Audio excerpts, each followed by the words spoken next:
আহা হা হা হা ভাবি, আপনার লগে হঠাৎ করে আর রাস্তায় দেখা হয়ে গেছে, কিন্তু আপনার লগে আর কিন্তু রাস্তায় দেখা হইবার কথা আছিল না। আপনার লগে আর দেখা হওয়ার দরকার আছিল ঘরের অন্তর্মহলের ভিতরে। এই অঙ্কা চাইলেও আপনি আর কিছু খাওয়াই দেওয়ার জন্য, কিন্তু যদি অন্তর্মহলের ভিতরে আপনার লগে আর দেখা হইতো, আপনি আরে কত সুন্দর গরম ভাত লগে হুড়ি মাছের ঝোল দি বাচ্চারিকে খাওয়াই দেন, আস্তে আস্তে করে বিছুন দিয়ে বাতাস করতেন। আই যেহেতু আপনার ছোট দেওয়ার, অবশ্যই তো আপনি কাজটা করতেন না ভাবি?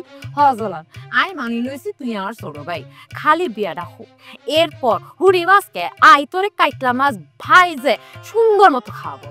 এইটা তোর গোলাপি ভাবির ওয়াদা। আপনি হাত ধরে ওয়াদা করতে বুঝান না আর হুড়ি মাছ দিয়ে ভাত খাওয়াইবেন।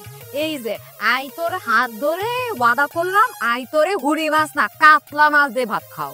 ঠিক আছে ভাবি, আমি এবার বিশ্বাস করছি, এবার আর কোনো সমস্যা নেই। তবে বুঝি চাইছেন না ভাবিও। ছি ছি ছি ছি ছি আইয়েন কি আর দেখলাম। এই এই শতানুর বাচ্চার হাত ধরে তুমি কি শান্তি চুক্তি করতেছো কি যাই? হাতের যদি আগামীকাল ওদারাট বাজারে তোলে, সাথে যদি একটা পাড়া ছাগল তোলে, পাড়া ছাগল 10 মিনিটের মধ্যে সেল হয়ে যাবে। হাতের সেল দেওয়া যাইতো না। বেশ বেশ বড় কথা কইলা ছোটরা, কালাইয়ের বাচ্চা কালাইয়ের তোর কথা গিলে পায় এনে গেড়ি ব্যাপারে গেড়ি গুড়ি লক করলাম। আর দেখতে হয়তো আমার ছোট লাগে, এই যে বাক্সাইয়ের ভিতর যন্ত্রপাতি যেখানে আছে ফেলাছে মানে যখন লাগা দিমু তিরিং বিরিং করে খালি ঘুরতে থাকবে, কে কইছে বুঝছো?